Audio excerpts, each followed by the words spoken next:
3, 2, 1.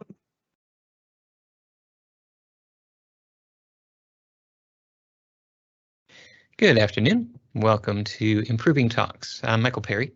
I am a director of consulting based out of the Dallas office, and I want to talk to you about MassTransit.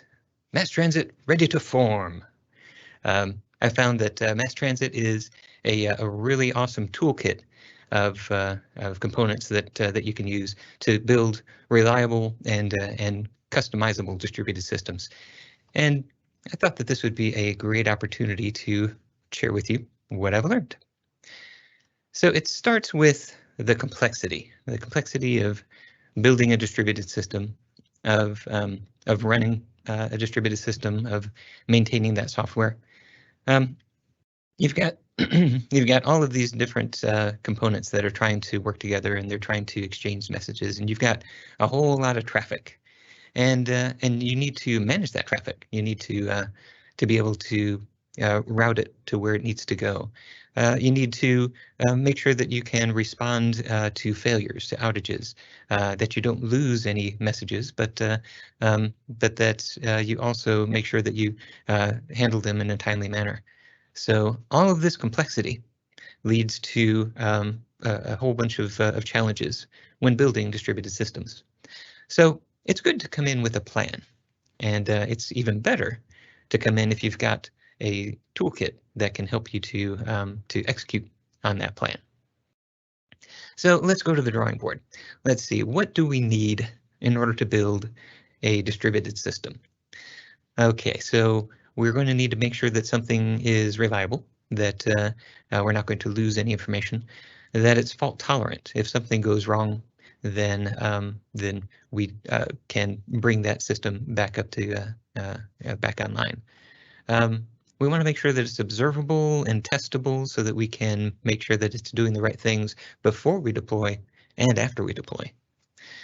We also want to make sure that it's customizable and it can satisfy complex problems and simplify those problems for us so that we can then evolve the system as we go forward.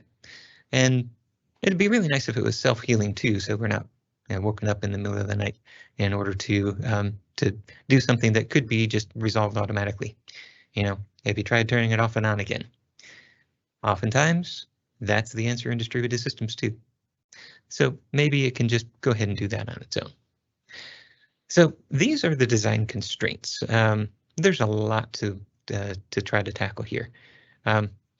If you look at these design constraints, you might think, well, we haven't really addressed the complexity. There's a lot of complexity in just building a system that has all of these features. But fortunately, we have a toolkit to help us. And so we're going to walk through some of the parts of that toolkit and show how they can be assembled. So we are going to start with the transport. This is how we're going to form the feet and legs of our giant robot that's going to help us to tackle complexity. Transports are a way to have the distributed system live within the environment that you want to deploy it. And so they're very specific to the scenario that you're going to be using for deployment. One particular scenario that you're going to start with, I certainly hope, is unit testing. You want to make sure that you have a transport that can just work in memory so that you can write fast and fast unit tests that also allow you to iterate quickly, that allow you to write a test and then see if you can make that test pass. And so the in-memory transport is great for unit testing, but that's not what you want to use in production. Once you go to production, you're going to want to choose a different transport. So RabbitMQ is one of the transports that MassTransit supports, and that is primarily used when you are deploying on premises. So this is a great solution, whether you're using a containerized solution, Kubernetes, your on-premises data center, or even if you're deploying Kubernetes to the cloud, but you want to deploy in such a way that you are in control of the entire infrastructure. RabbitMQ is a great solution for that. And in my experience, MassTransit lives in RabbitMQ very well. That's where it really excels. But you might find that you need to deploy to the cloud.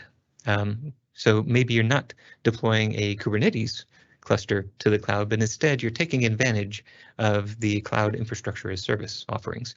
So whether you're deploying to Azure or to Amazon, there are transports that are built into into MassTransit that support those infrastructure as a service offerings. So you can use Azure Service Bus. You can use Amazon either SQS, which is the lightweight queuing mechanism, or Amazon MQ, which is based on an open source message queuing protocol that offers more capabilities. So whichever one you choose for your cloud infrastructure, you're going to be able to find a transport to solve that problem. So what is this transport stuff that I'm really talking about? What does that look like in code? Let's go ahead and get started with a distributed system that I've got here in 11 projects. So you might think 11 projects, that's a lot. Well, for a distributed system, that's not all that much. This particular project has 3 separate distinct services, 3 separate applications that run. One of them is the promotion application, which promotes shows and festivals and that sort of thing. And then you've got sales, so you can sell tickets to those shows, and fulfillment, so that you can actually fulfill those orders.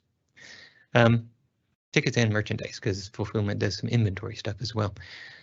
But you can see we've got these projects broken down into lots of different dependencies. The most important one right here is the unit test. Let's go ahead and open that up. And here I've got a promotion service unit test that is going to bring in the promotion module, and that's going to give me access to the service. And then it's also going to provide some in-memory transport for RabbitMQ, for MassTransit. So we've got our in-memory Saga repository, for example, and we're using an in-memory test harness. So this sets up a MassTransit transport that we can plug our actual production code into, so that we can test it in an environment that kind of acts like the production environment would. So, for example, once we're here, we can call a method on a service, and then we expect that service is going to publish an event. So right here in this test, we're writing that expectation that the set of published messages in the test harness that are of type order placed is equal to 1 after we've run this test. Go ahead and run the tests and see if that actually happens. So I just hit Control-RA, which in Visual Studio runs all the tests. So now I'm going to flip over to Test Explorer, and we can see those running right now. And let me go ahead and expand those out, and you can see that we've got 2 tests in our test suite, and currently they're failing. So this is saying, all right, I expected the set of orders placed to be 1, but I found 0. The message wasn't actually published. Okay, there's a bug in my code. Let me see if I can go fix it. So I dive into the purchase ticket service, which you can see here is connected to the publish endpoint. So this is all running inside of MassTransit, and the publish endpoint in this case is an in-memory publish endpoint. So any messages that I publish to this endpoint will just be consumed by other services within this test harness. You can see the problem right here. I'm not actually publishing my order placed message. All right, let me go ahead and enable that. Okay, let's rerun all of those tests. And now we'll probably see something a little bit different. So when we run the tests, we can see that the order placed message is indeed published. Coming back here, I can see, yes, indeed, we have 1 order placed. And when I take a look at this other test here, I can see that not only was that order place message published, it was also consumed. That means that there is some other consumer installed within this test harness that received that message. And we also assert that we don't have any faults, so no faults were published. So these are some really good tests that I can use to quickly develop my my services and make sure that my services are communicating with one another. You notice right here, we're even awaiting inactivity so that we are letting the service quiet down. So if something's been published, let's wait for the consumer to pick that up. And once we know that everything is quieted down, then we can go ahead and check our assertions. And this is all possible because we have an in-memory transport for unit testing. So this is always where I get started, but that might not be where you want to end up. You might want to actually deploy this to production. And so for that, we're going to be using RabbitMQ as our transport. So let me show you how to get that set up. So here I've got Docker running. You can see I've been doing some experimentation with Postgres and with Elasticsearch. Now I want to get RabbitMQ starting there. So I'm going to go to my command line and I'm going to run RabbitMQ. And so this is going to pull down a Docker an image that's published on MassTransit called RabbitMQ. And this particular image is pre-configured to work well with MassTransit. So let me just go ahead and get that started, and you can see there we've got MassTransit running, and or I'm sorry, RabbitMQ running. I can navigate to this in the browser, and you'll see that I can log in as guest.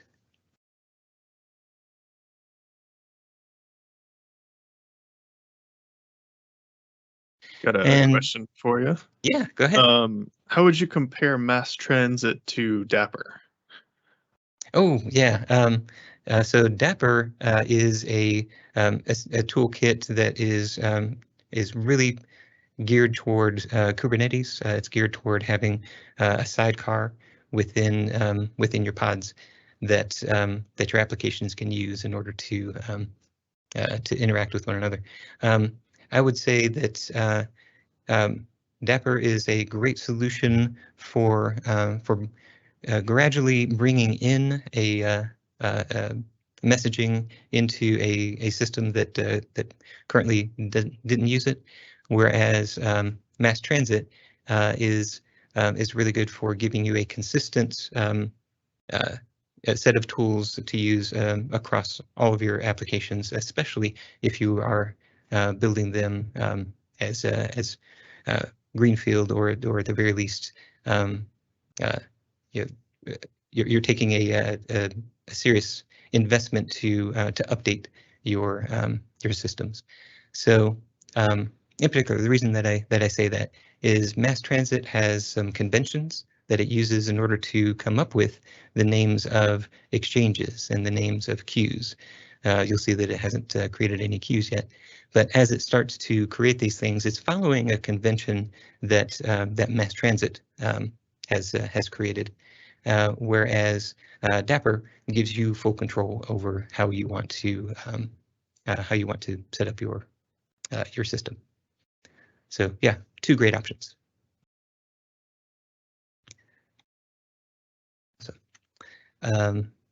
So as we see here, it has not yet created any queues.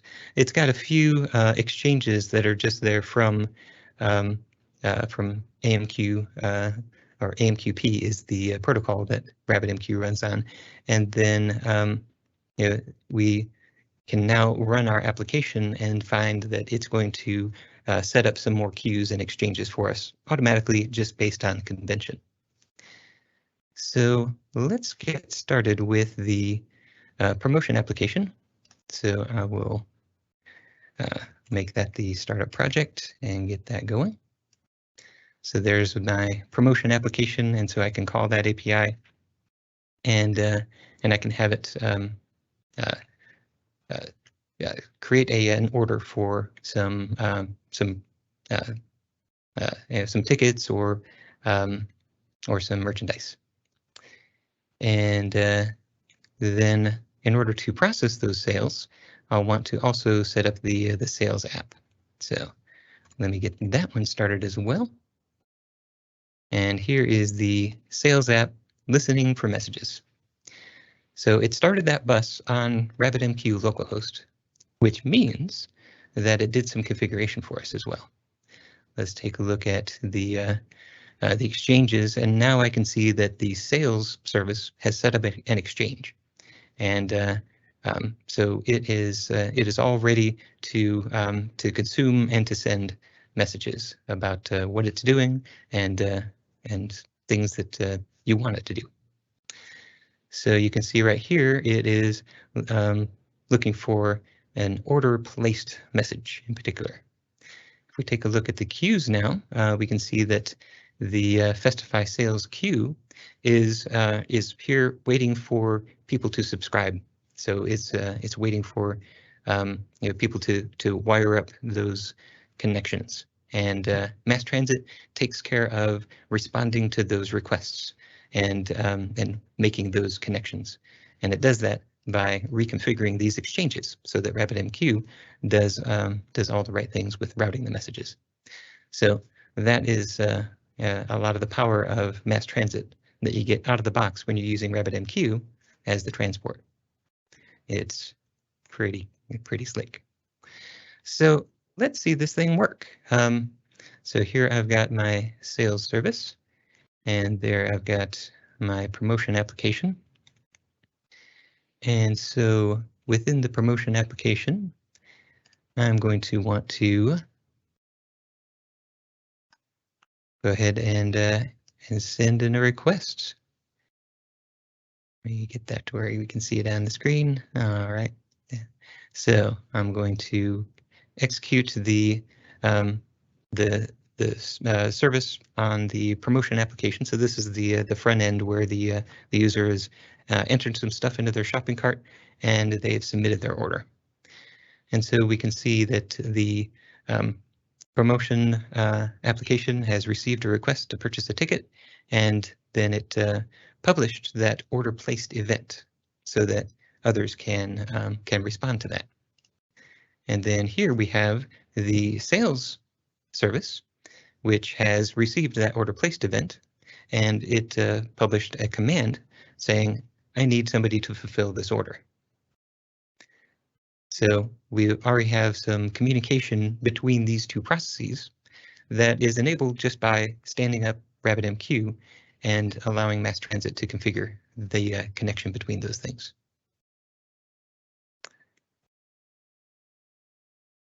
So if we take a look at the work that it has done on our behalf, we can now see that we've got the fulfillment service has its own exchange ready to fulfill orders, and then that exchange currently has no bindings. It's not wired up to receive those orders because we haven't actually started the fulfillment service yet. It's just that the sales service is ready to publish messages into that fulfillment service. So setting up all these queues and exchanges can be kind of complicated. So I'm very happy myself that MassTransit takes care of all of that by convention.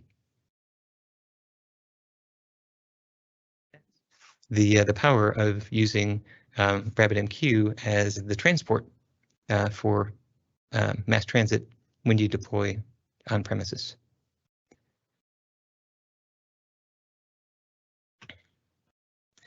Okay, so let's check our design constraints here, and let's see what we've accomplished so far.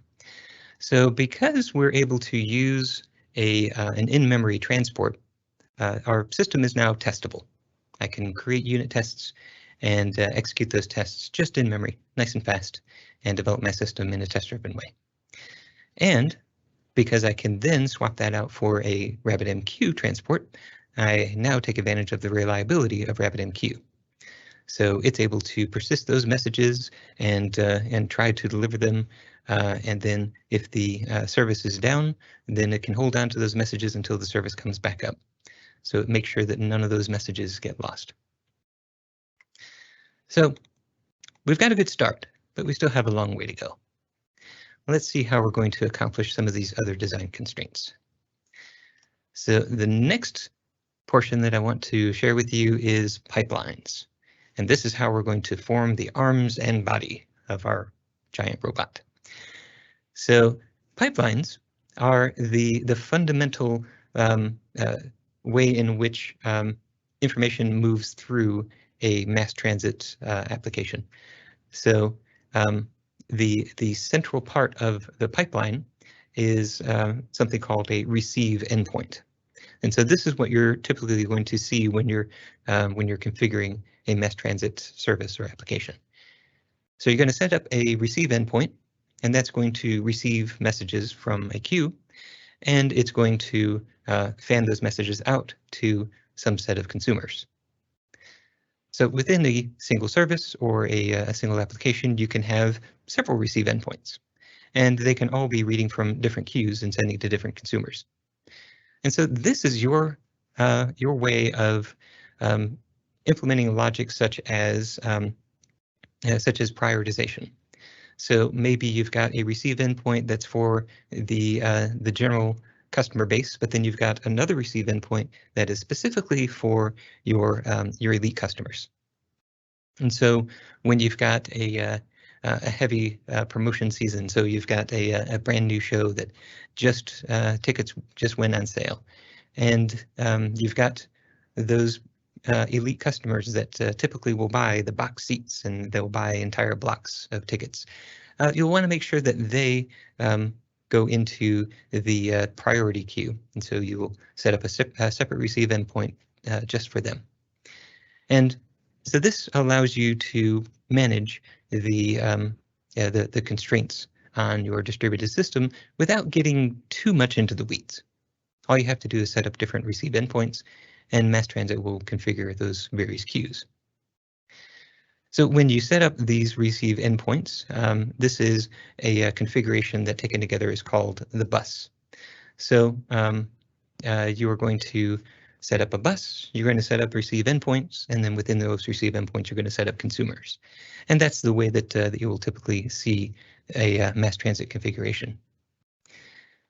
That gives you the opportunity to then hook into the pipelines. So this is how MassTransit is actually doing all of that work under the covers.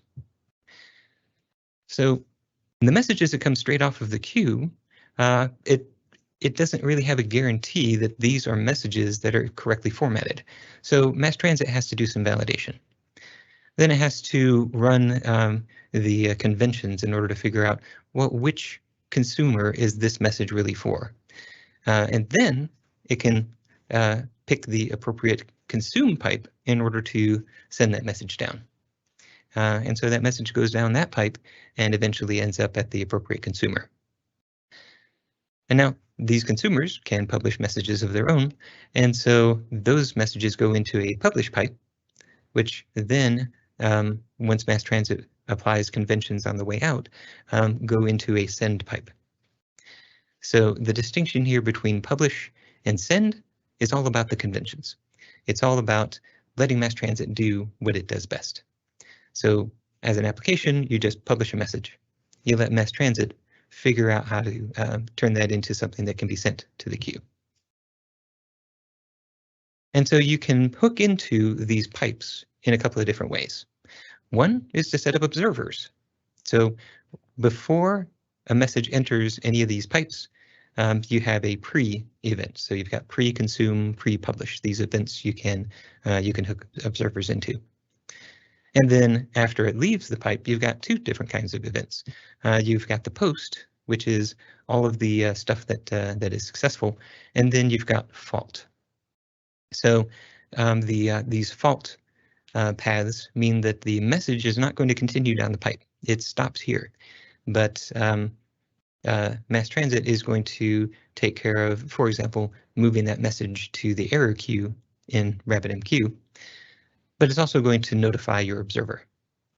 So what you would typically do with observers is you would hook them into a dashboard, like a Kibana dashboard, or something that you would monitor in real time, and you would get a feel for how your system is working.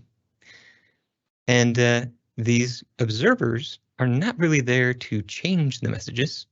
They don't affect the message as it passes through, and they don't affect whether the message passes through or not. In order to affect the message, in order to make changes to it, instead you'll want to use filters. So there are a few places where you can hook in filters. The most useful are between the receive and consume pipes and between the publish and send pipes. Here's some really good examples. You've got a built-in retry filter. So as MassTransit receives messages from the queue, after it's figured out that this actually is a valid message, it can then hit this retry filter, which will decide whether it needs to keep sending this message down the consume pipe.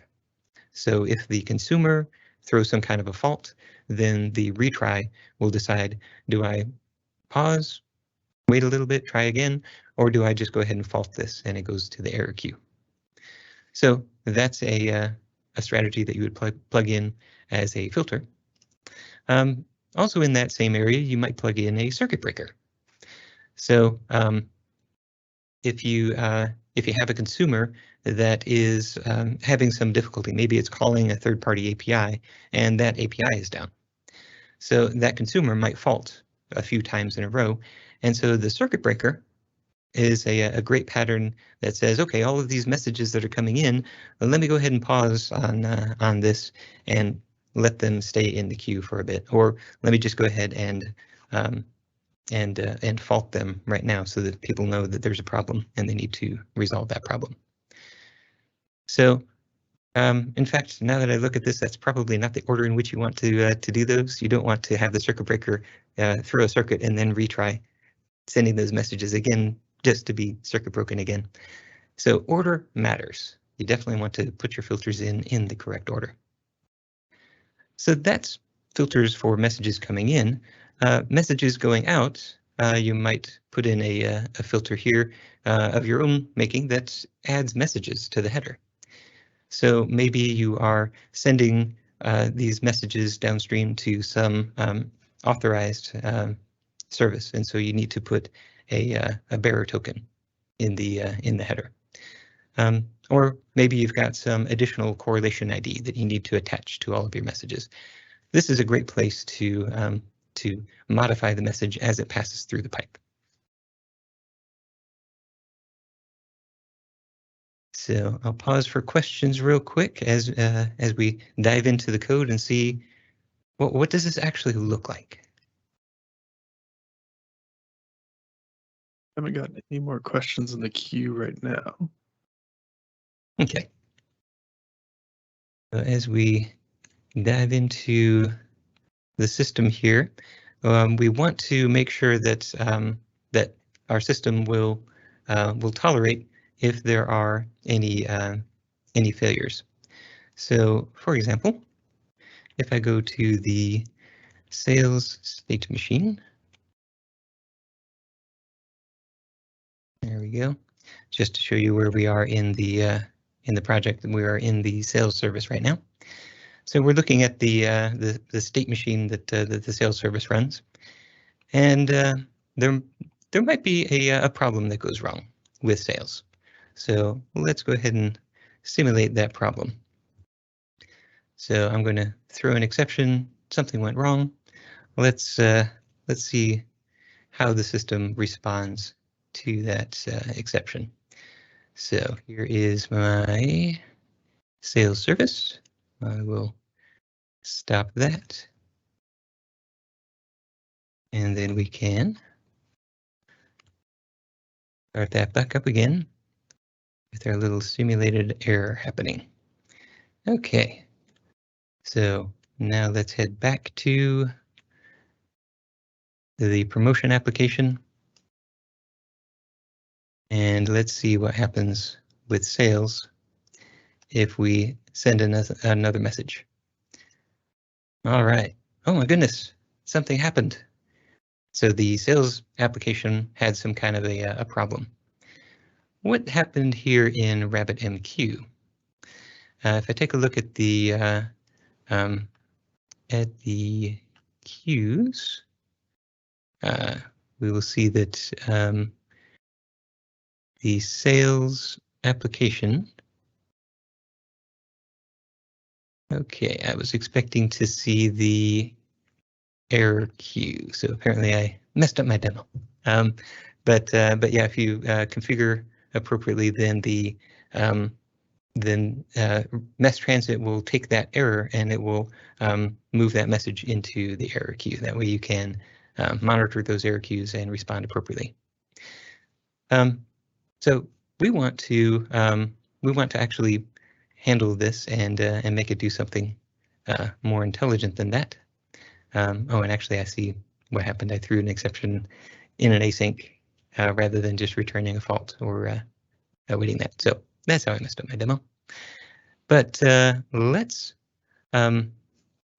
go ahead and see if we can make this application tolerate those messages a little bit better. So here inside of the application, I'm setting up my my bus. Excuse me. So we've got we're adding MassTransit and we have a capability of configuring the bus. So we're telling it we want to use RabbitMQ, and then within that we set up our receive endpoint. So the receive endpoint listens at a queue called Festify Sales, and it's going to process those messages and send those messages down to the consumers that I set up within that receive endpoint. In this case, I'm using a Saga in order to give me those consumers, which we will talk about in a little bit. But before I set up my consumers, I want to inject something into the pipe. So I want to put something right here that will retry those messages if they fail. So to do that, I'm going to use message retry. And that is going to inject that filter straight into the pipe. And so now, if I haven't broken the demo too much, then I should see that it retries that failure. And we get a little bit better experience. So let me go ahead and send that message again. So we've got that. Now it immediately closed the application. So yeah, what I failed to do was actually publish a fault message or throw this exception after I've awaited something. So I'm inside of the async. So that's what I did wrong. We will get that demo fixed for the next time. But what's really cool is that here, just with this declarative code, you can tell it, I want you to retry up to 5 times. So that means you get a total of 6 tries. You get the first one and then the 5 retries. And here we're using an exponential backoff strategy. So we're going to start at 5 seconds, and then we are going to increase by 5 seconds until we reach a 30-second delay between those retries. It's also going to add a little bit of jitter. So it's going to add some random delay so that you don't get a whole bunch of services all retrying it exactly the same time, creating a huge resonance within your distributed system, because that can be a problem. So setting those filters up just declaratively helps you to make sure that your system is more fault tolerant. And so before I forget, let me go ahead and fix my bug. There we go. Now everything is back to normal operation. So send the message, it processes the message, and then we get an order placed event. Very good. So let's take a look at our drawing board again. And if you have any questions, then go ahead and type them in. So far we've actually. Does MassTransit provide in-service bus equivalent of Service Insight or Service Pulse add-ons? Let's see, now I have not seen those from the MassTransit project itself, but you might find those filters or those observers in that case as open source projects that you can plug into MassTransit. And even if you don't find them as an open source project, they're pretty easy to write yourself. All right, I got one more question. Can RabbitMQ be used without something like MassTransit? Yes. Yeah, in fact, RabbitMQ is has been used successful prior to MassTransit and continues to be used without MassTransit. You're just taking on the all that work of setting up the queues and the exchanges and deciding what that topology is on your own. MassTransit just takes that topology question, replaces it with convention, and makes it a lot easier. Yeah, excellent questions. But yeah, one of the scenarios under which you'll be using RabbitMQ without MassTransit is if you are not running a .NET application. Maybe you're using Node, maybe you're using Python, maybe you're using Go. And MassTransit is a .NET library. Okay, so now that we have our faults or our filters and our observers, we can now check off a few other design constraints. We can be fault tolerant because we can plug in a filter that will respond to faults and take appropriate action, and it'll do that automatically without intervention. We are observable because now we can take those observers, plug them into the pipe, and hook them up to our operational dashboards. And we're self-healing, that it can do all of this without waking us up at night. So we still have a few other design constraints that we need to take care of.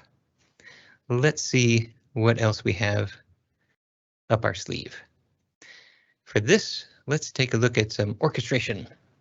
This is what forms the head of the giant robot that controls what all of the arms and legs do, and really gives us the business logic that our distributed system is trying to execute. So the first form of orchestration that we're going to take a look at is a routing slip. So what I have here are a few activities that I need to execute in a particular order. This is a payment system, so this is going to be part of what the fulfillment system does in our application here. So we've received an order and we have a credit card number. Okay, now we need to first authorize that payment with the credit card vendor, with that payment processor. And so if we can successfully authorize that payment, that puts a hold on those funds. And now we know that that there is some level of promise to pay. Not fully guaranteed promise to pay, but it's at least reserved. And then we can talk to our inventory system and allocate the inventory for the merch that we want to reserve. So reserve a few concert T-shirts and some CDs back in the day when people actually bought music on little round silver discs. And so, okay, we've got those in the warehouse. All right, good. And that's allocated. Now we can turn back to the payment processor and say, all right, capture those funds. And so that means the money that you put on hold, I want you to actually execute a transaction that says that you're going to transfer that money to my bank at some point in the future. And so that's what the capture event does. And that usually succeeds, but sometimes that fails. And only if it succeeds do we actually want to ship the product. So we don't want to ship product out of our inventory, or out of our warehouse that that nobody has actually paid for. So we have to do things in this order in order to make sure that the customer's not losing any money, that the customer's not losing any product, and that we're not losing product and we're not losing money. We want to make sure that everything balances out at the end. So if you had one database, you could just open a transaction and you could just do all these things. But you don't have one database. You've got different partners that you're working with. You've got physical warehouses where somebody might have to actually go and look at a shelf in order to see if you can allocate that inventory. So there needs to be some time, and there are some things that are offline. And so we can't do this as a transactional database. Instead, we're going to do this as a sequence of activities. And each one of these is the step that we take in order to execute that activity. So we build a routing slip with these activities, and we say these are the things that you want to do to execute them. But now what happens if something goes wrong? The whole point of putting them into a routing slip is to make sure that you can compensate when something goes wrong. And so each one of these activities, in addition to an execute step, has a compensate step. So if I authorize payment, then I can compensate by releasing that authorization. So that puts the money back on the customer's credit card. It never actually left, but it makes it available for other authorizations to happen in the future. So let's suppose authorization succeeds, and then we allocate the inventory. If we're able to successfully allocate that inventory, but then we have a problem further on down the road, then we need to come back and deallocate that inventory. So similar to how we released the authorization on the customer's credit card, this releases the allocation of those goods in our warehouse. So we want to make sure that we compensate and have that merchandise available for other people to purchase. But okay, let's suppose that we've authorized payment, we've allocated inventory, and now we've captured the funds. So now we've said, okay, credit card, transfer that money to my bank, please. If something fails after that point, then we need to compensate with a chargeback. So chargeback is one of those big scary words in payments. Chargebacks cost the vendor money. You don't want to issue chargebacks any more frequently than you absolutely have to. But if you've already captured the funds and you can't ship the product for whatever reason, then you have to give their money back, and you're going to take a financial hit when you do that. So we've saved the chargeback compensation till this late in the game. This is why we authorize the payment first, releasing that authorization. That's a quick and free transaction. The chargeback, that's one that we want to save till later, till we know that we've got the inventory. And then we ship the product, so everything has succeeded up to this point. Nothing can go wrong from there. It's already shipped. And so we don't have compensation for the last activity. And if you think about it, what could you do, right? You've already shipped the product. If there needs to be a return, then that's a completely different set of activities. That's a completely different routing slip, a different business transaction. And so we're going to set up a routing slip in which it's going to run all the execute steps in the forward direction. And then if anything fails, it's going to run the compensate steps in the reverse direction, just for the things that have actually successfully completed. All right, so do you want to see this in action? Got a question for you while we're getting that up. How is the routing slip different from Saga, or is that the same? It is very different. Well, okay, I say it's very different.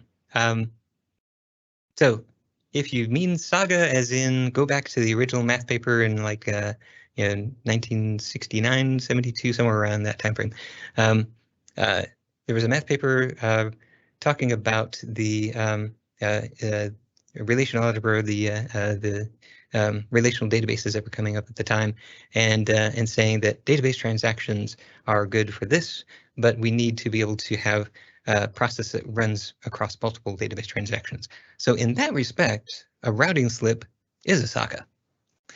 But the way that people use Saga these days, they tend not to use that to describe routing slips, but instead they describe a very specific feature using state machines.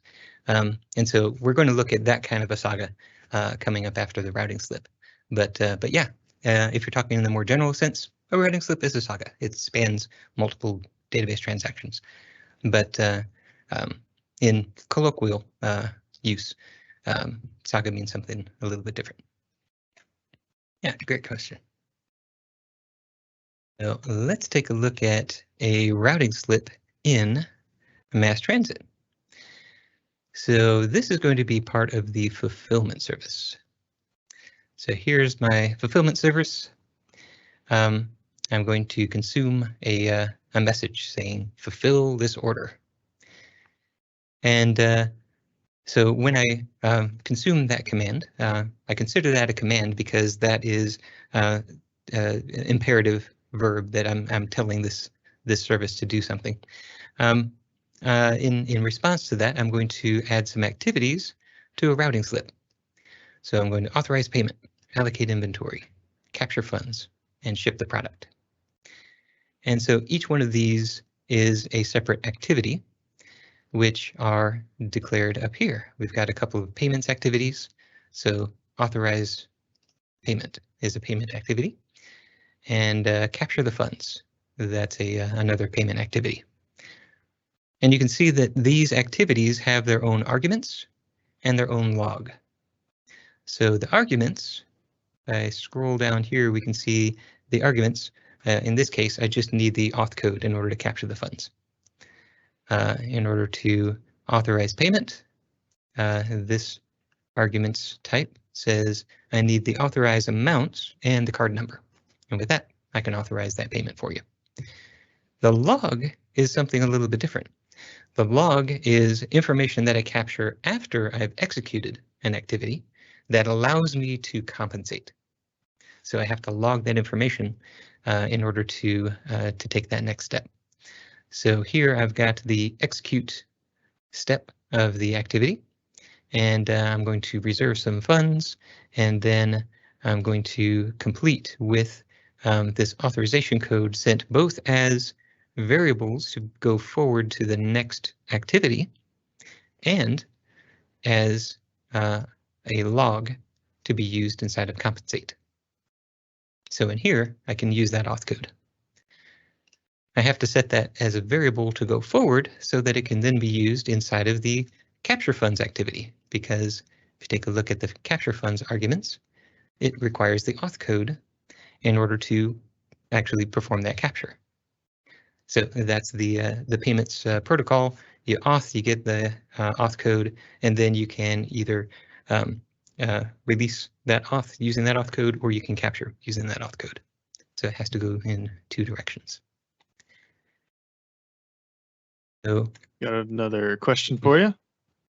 If I want to use RabbitMQ on-prem for dev work, but then I deploy to Azure for production and I want to use Azure Service Bus, can I do this with no code changes and just configuration changes? Possible, but not entirely likely. And that's because you're going to find that that you'll want to customize your filters based on the environment that you're going into. So I would recommend you go ahead and you get started using in-memory in order to do unit testing, and that can get your business logic going. And then you'll want to do your integration tests with RabbitMQ, and you'll find that that you have to customize your setup for RabbitMQ based off of that's a little bit different than unit tests. But then when you go to the cloud, I would say set up an additional test environment in the cloud so that you are testing your cloud configuration, and there you're probably going to find that you do need to make some code changes in order to make it truly work. Yep. This is a leaky abstraction. It doesn't completely hide all of the implementation details from you. Yeah, excellent question. Okay, so when we set up the routing slip here, you can see that I'm setting a few variables for the authorized payment. So I'm giving it the authorized amount, the card number, which we saw, those are the args that it requires.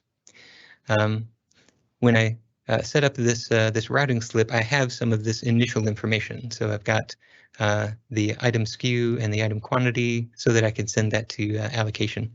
So I can send that to the warehouse. Capture funds, I don't have the auth code yet, so I don't set that up as a variable here. I have to wait until authorized payment executes before I have that auth code. So you'll see a combination of arguments set up here and then some that are set up later as variables. So we set up that routing slip, we build it, and we execute it. And then behind the scenes, there's a whole bunch of convention that's happening in order to manage the different activities and steps within those activities in the routing slip. And so when we take a look at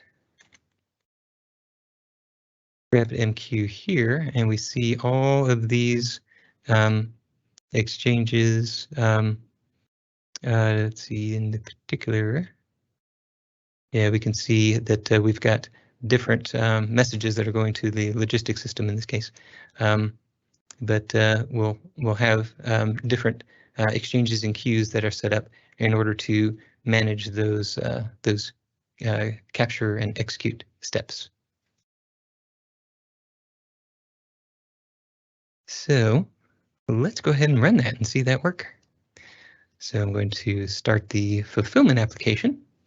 And as I do, I notice immediately some of the messages that that it needed. Okay, yeah, so it hadn't yet configured the endpoints, so the messages were not yet captured. But here now it's configuring all those endpoints, and we can see that it's setting up the authorized payment, execute, and compensate queues. So now if I take a look here, I've got a whole bunch more exchanges. So I've got my execute and compensate exchanges for each of the different activities. And those are all connected to their queues. So MassTransit is applying its conventional rules in order to get this all set up and get this all working.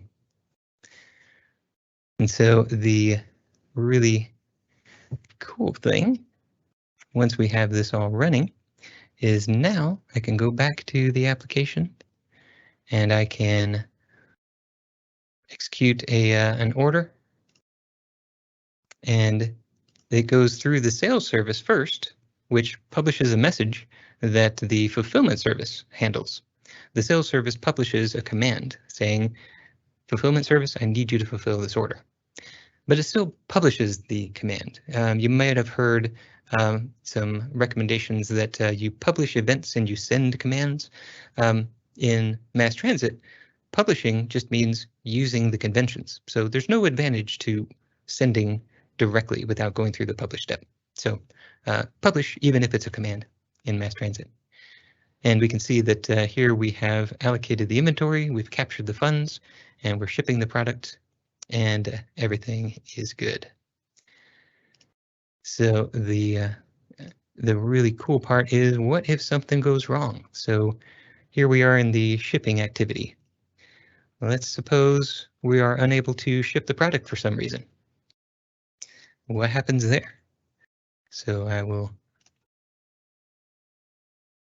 down the application, start it back up again. Okay, we've got our application running, and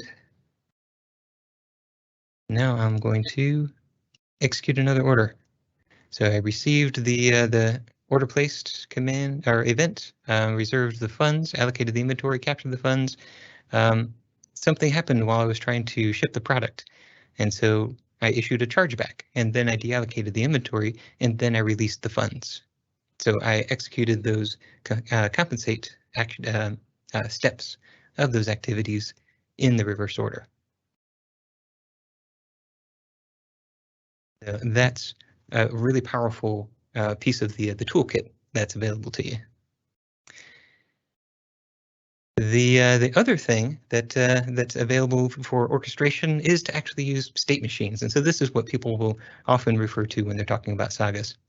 So the state machines start with initially something happens, an order is placed, and then that moves you to a different state. You're now in the ordered state. Okay, once you have received that order placed message, you want to go ahead and publish the fulfill order command. And then that process that we just looked at will handle that fulfill order, and it will end up publishing an event back to you saying that the product is shipped. And now your state machine transitions into fulfilled. So this is the happy state. This is what you want most of your orders to look like. But sometimes an order is canceled. So if a customer comes back to the website or calls up your customer support and says, order canceled. If you haven't yet received the product shipped, you can just transition directly into the canceled state. But if you have already shipped the product, you're in fulfilled. And so from fulfilled, order canceled leads you to the returning state. And so this means there's a different process that's happening here. If it's canceled, all I do is I tell the warehouse, stop that truck, don't send it out. But if it's returning, it's already left my warehouse. I need to go through a separate process in order to get that merchandise back. And so once I have received that merchandise, I have the product returned, then I can go back to the canceled state. So if we take a look at the sales state machine, which we've been modifying the code in here a little bit, we can see that we are just declaring this state machine in this fluent syntax. So initially, when the order is placed, then I take this action to publish the fulfill order and I transition to ordered. And during the ordered state, when a product is shipped, I transition to fulfilled. And just using this declarative language, I'm able to describe this state machine. And so this allows you to really get your hands around a complex business process and make something out of it. So we're getting down to the wire here. Let's go ahead and any last questions, enter them in. And as we wait for questions, let's take a look at our design constraints here. Now that we have the routing slip and the saga state machine pattern, we now have a customizable toolkit. And so this can help us to really simplify those complex business problems. And now we can actually assemble our giant robot. This is the moment you've all been waiting for. Form, feet, and legs. This is our transport. This allows us to connect to the infrastructure that we're running on. Form, arms, and body. This is our pipelines. This allows us to manipulate the messages as they flow in and out of our system. And I'll form the head. This is how we orchestrate and we set up our business processes. And now we have our giant robot ready to go out and tackle the complexities of distributed systems, thanks to this toolkit available to us called MassTransit. I have been Michael L. Perry, Director of Consulting and Improving. Reach out to me on Twitch or on Twitter. And MassTransit is a product of Chris Patterson. Awesome person. I reach out to him on Twitter as well. Any last questions? Don't see any. All right. Nicely done. Yeah, I do also want to give credit to Maria Pilpagnet, who did all of the illustrations here. Check out her work. She is awesome. Thank you so much, Michael. This video, and if you want to see any other presentations like this, Improving has a YouTube channel. If you just search Improving Enterprises, it'll come up. If anybody's interested in seeing some more content, and have a good weekend. Thank you so much.